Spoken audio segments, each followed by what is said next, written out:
Thank you for joining us for CBN NewsWatch. I'm Ephraim Graham. The Department of Homeland Security has replaced the head of the Transportation Security Administration. The move in the TSA is only the latest in a series of shakeups at the agency, along with complaints over growing security delays at airports across the country. Charlene Aaron has the story. A House Oversight Committee announced Monday that the head of security operations at the TSA has been replaced. Kelly Hogan had held the position since 2013 and had received more than $90,000 in bonuses over a period from late 2013 to late 2014. But shortly afterwards, a Homeland Security Inspector General's office discovered TSA employees failed to find explosives, weapons, and other dangerous items in more than 95% of tests at airport security checkpoints. That report and other allegations of mismanagement at the agency have put the spotlight on the TSA, which included hearings on Capitol Hill. Hogan's ouster comes amid growing concerns of massive security lines at airports this summer. The long lines have been blamed on more travelers during the busy summer travel season and a shortage of screening officers at checkpoints.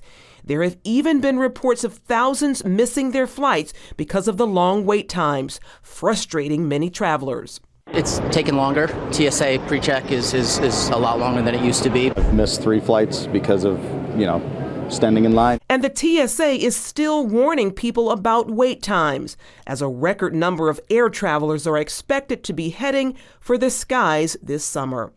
Charlene Aaron, CBN News. Human remains from the crash site of EgyptAir Flight 804 shows the plane may have been brought down by an explosion on board. An Egyptian forensics official says that 80 pieces of human remains have been recovered. He says the remains are so small, the only logical conclusion is there had to have been an explosion inside the plane. All 66 passengers of the EgyptAir Flight 804 were killed when the plane crashed in the Mediterranean Thursday morning. The Pope met with one of the most respected Sunni Muslim leaders this week. Pope Francis and Sheikh Ahmed El Tayyib met at the Vatican on Monday in hopes of reconciling differences. 5 years ago, former Pope Benedict made comments that offended the Egyptian leader. He called out the Islamic religion for its call to violence against Christians. Pope Francis and El Tayyib met privately for about 25 minutes and ended the visit with a hug. An attorney for the family of Freddie Gray says they respect a Baltimore judge's ruling in the acquittal of a police officer charged in the death of their son. Gray died a week after suffering a broken neck in the back of a police van as he was being taken to jail. The prisoner was shackled but not secured with a seatbelt. The judge said Officer Edward Nero is not guilty of misconduct or reckless endangerment because he did not take part in the actual arrest or ride in the van. It was beyond words. It was an extraordinary moment, long overdue, a year of heartache with my son, and now that the verdict has gone the way we all hoped it would, we're ecstatic. It must be like a giant weight lifted. I don't even know what word to use for it. It's been tremendous. Officer Nero is one of 6 police officers charged in the case. The trial of another officer ended in a hung jury. Retired General Jerry Boykin has been rehired by Hampden-Sydney College in Virginia. The school fired him when LGBT activists complained after Boykin said at a public event that, quote, "The first man who goes into the restroom with my daughter will not have to worry about surgery." Boykin said he had just been joking, not advocating any violence, and he was rehired after discussions with the school. Boykin thanked his supporters for standing with him and called his reinstatement a victory for academic freedom and free thought on campus. You can find out more of what Boykin had to say about the experience by going to cbnnews.com. Facebook is changing the way it selects stories for its trending topic sections after allegations of bias against conservatives. The social media giant announced it will no longer rely on news outlets to choose those stories and will give employees better training to screen out bias. The changes come less than a week after Facebook executives met with about a dozen conservative leaders and commentators. Brent Bozell of the Media Research Council said he's satisfied with the changes, saying, quote, Facebook was relying on a preponderance of liberal and leftist news organizations. By not relying on any specific news outlets, Facebook returns to its neutral roots. Coming up, they grow up on the streets and have to fight off witch doctors and sexual predators. Hear how one woman is becoming a mom to Haiti's orphans. The story's coming up next.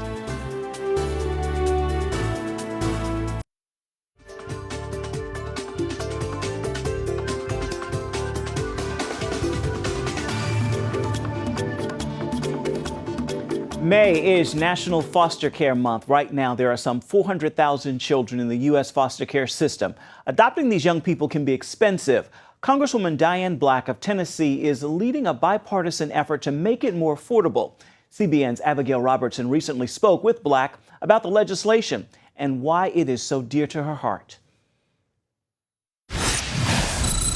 I am one of those Christian women who went through a divorce where I had a husband who dealt with alcoholism, and he left our family when I had 2 young children and pregnant with the 3rd. So it was a blessing to us to have my current husband and their dad come into their life and adopt all 3 of my children, who he has now parented through their entire childhood years and now into our adult years. So they have a forever dad. Representative Black is proposing the Adoption Tax Credit Refundability Act. The measure would help more families afford adoption. She says it already has bipartisan support. Life on the streets anywhere is dangerous, especially for a child. In Haiti, it can be downright deadly. Caitlin Burke traveled to the island nation to see how one woman is providing a safe haven for street children of Camp Haitian, caring for not only their physical needs, but their spiritual needs as well. Each morning, Lindsay Jorgensen wonders if the street children of Cap Haitian will choose the refuge she offers or try to survive on their own. The first thing I do is pray, because you need God to be able to do this job. Lindsay is the founder of Street Hearts, an organization born from a bond with the kids who captured her heart. The streets of Haiti are no place for a child, but because of poverty, abusive situations, or simply having no family, that's where many of them end up. They're forced into adulthood at 5, 6, 7 years old. And the longer they're on the street, the harder it is to reverse their mentality or to come in and try to help guide them, because at that point they've already been so wronged that they feel like they know everything and everybody's against them. Lindsay first connected with the street children of Haiti in 2012. She would literally run across them on her daily jogs along the boulevard. She soon discovered they shared something in common.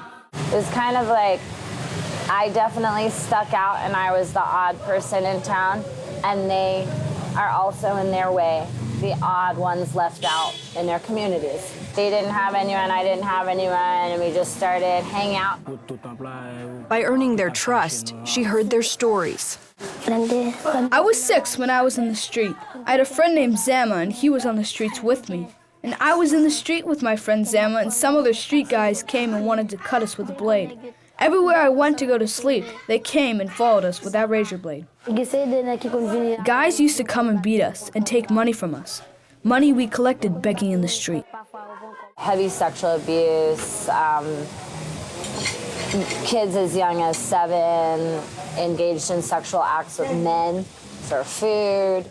That's why Lindsay started Street Hearts. Her mission? Create a safe haven for boys living on the streets of Haiti. The ministry recently realized it had an even bigger calling due to an increase in street violence. One thing we've seen recently is child sacrifice, and that is due to the voodoo here, that a voodoo doctor would come and for whatever reason someone would pay to steal a child's soul. So then they kill the child, they basically stone him to death, and then they take the soul of the child. Oftentimes they'll take their teeth or something, and then they do a spell, and that soul gives whoever that wants it power and influence. That evil led Street Hearts to offer what's called Phase 1. Kids who aren't ready to fully leave the streets can catch a tap-tap or Haitian taxi that will take them to the Street Hearts shelter. They receive a meal, shower, and clean bed for the night. Then they officially join the program and move into a bigger shelter. A Street Heart team works with each boy, teaching responsibility, discipline, and respect. Most importantly, they learn they are somebody and they're loved. We serve as father figures to them, and we use that as medical treatment in their lives. Patience, love, more patience and some more love. You just gotta be patient with them. Most likely they'll come along.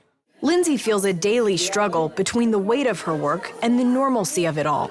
You never know what's going to happen. You don't know if a child's going to die that day, who's going to be sick. And then on top of that, you're dealing with basically the day-to-day mom stuff, which is school, soccer practice. This one's got this issue.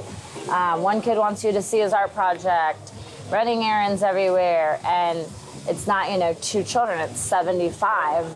Phase 3 helps those over 18 focus on workforce development. The Street Hearts team finds partners to take on the kids as interns. The progress can be slow. Transforming a hardened adult in the body of a 6-year-old back into a child takes time. It's imperative that you take a step back from time to time to just look at them and see how far they've come, whether it's in their mannerisms, the way they dress, how they represent themselves, getting report cards. One of our most troubled kids is the president of his entire school. Jorgensen says that above all, her hope for these children is that she will see them in heaven. That is so important for me. When I die, and I pray that I die before them, I cannot see one more kid die. I want to just sit at the gate and wait and watch them all come in. And so she presses on, relentlessly seeking the boys she hasn't yet been able to reach. The kids know that every night the tap-tap will come, but it's still up to them whether they accept the help or stay on the streets. Caitlin Burke, CBN News, Cap Haitian, Haiti. Up next, the resurrection story through the eyes of an unbeliever. Actor Joseph Fiennes talks about his role in the film Risen and its release to DVD. One of the biggest faith films released this year was Risen, starring actor Joseph Fiennes. We're sitting down with him just as the film prepares to be released on DVD today. Risen is a masterful murder mystery. It's the resurrection story through the eyes of an unbeliever. British actor Joseph Fiennes plays Clavius, a man of war and death. A big attraction for me was the way his mind worked, but what I found, to get to his mind, I found that I had to take a physical route. I went to gladiator school in Rome. And how long did you stay in gladiator? I stayed long enough to never want to go back. No, I spent a good part of a week working with a brilliant set of guys. And what I learned from a military standpoint, really for me, was the way into the way the man was conditioned and the way that he thought. Clavius is an ambitious Roman soldier who first tries to prevent Christ's body from being stolen after his crucifixion. Then he sets out on an angry journey to find the body after it disappears from the sealed and guarded tomb. He's a bit of a detective. It's beyond us. Spare me the riddles and zealot babble. Where did you take Yeshua? Is he a goblin? A sprite? Alive again somehow? Open your heart and see. I see delusion. It doesn't matter. A matter? No. Then give me the others and I'll grant you freedom. I'm already free. I know it was a physical journey for you. Was it also emotional?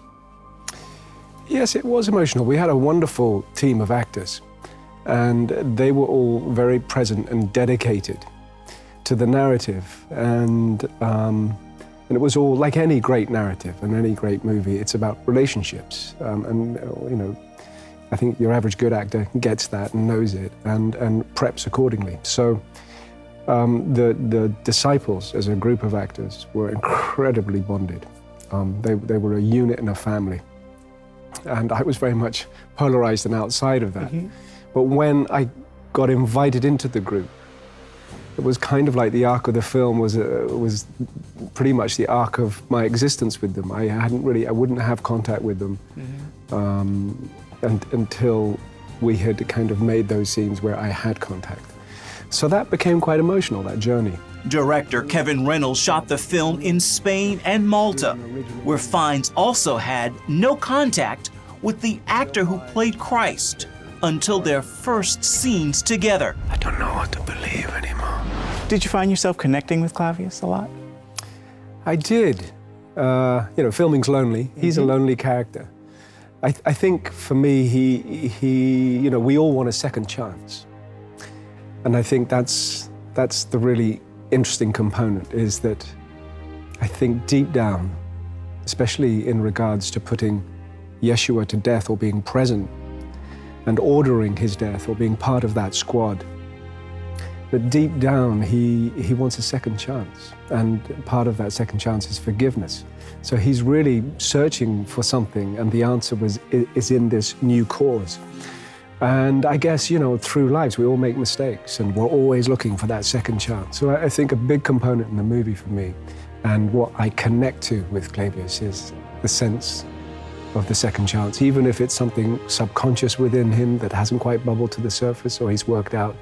So I love that component. That second chance is exactly why Christ suffered, died, and was risen.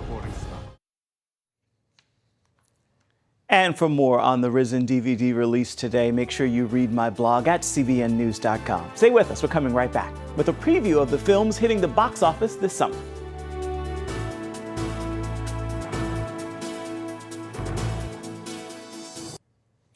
Natalie Grant's daughter, Grace, has released a new song, and she's only 9. It is called Cares and tells the story of a transformation from fear to faith. She wrote it while in ICU following an asthma attack. Little Grace says she was inspired by a Rick Warren's children's devotional. Well, summer is here, and as the temperatures rise, so does the number of movies hitting the box office. Here's a sample of just some of what you can look forward to this summer. Captain America: Civil War kicks off the 2016 summer box office season. It's in theaters now. Tony, if someone dies on your watch, you don't give up. Who said we're giving up? We are for not taking responsibility for our actions.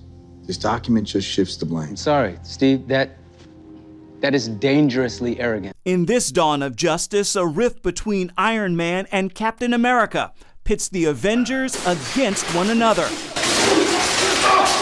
The much-anticipated sequel to Finding Nemo, Finding Dory, hits theaters June 17th. I remembered something. That's not possible. Is it? Okay, is it like a picture in your head? And then you think I've seen this before? I just used the word before, which means I'm remembering something. Ellen DeGeneres once again lends her voice to the animated character in the story that takes place 6 months after the events of 2003's Finding Nemo.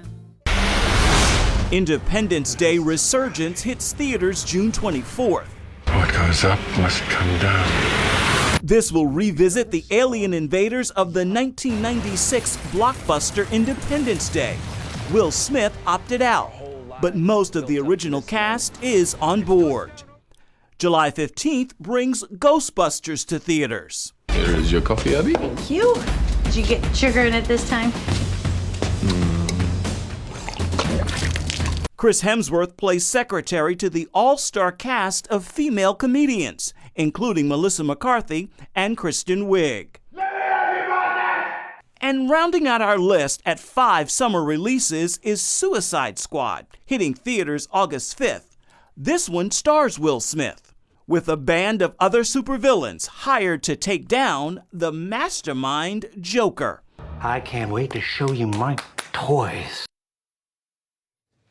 And it is time for your Tuesday Tweetable, and this message is a bit of a science lesson that I've been thinking about since my Sunday morning trip to church. Consider this: approach life's disappointments just as you unconsciously approach breathing. Inhale the experience and then exhale the hurt. Let it go. Inhaling oxygen gives life, but if you held on to that carbon dioxide that was meant to be exhaled, that could be toxic. The same holds true of hurt and holding on to the pain. The emotions have no long-term physical benefit. Let them go. And as easy as you breathe, live. Well, that is going to do it for this edition of CBN NewsWatch. Remember, you can find more of our exclusive coverage of the issues you care most about at cbnnews.com. We love to hear what you think about the stories you've seen here today. You can do it on Facebook or at CBN News on Twitter. Hope you'll join us again right here next time. Make this a terrific Tuesday. We'll see you right back here come tomorrow.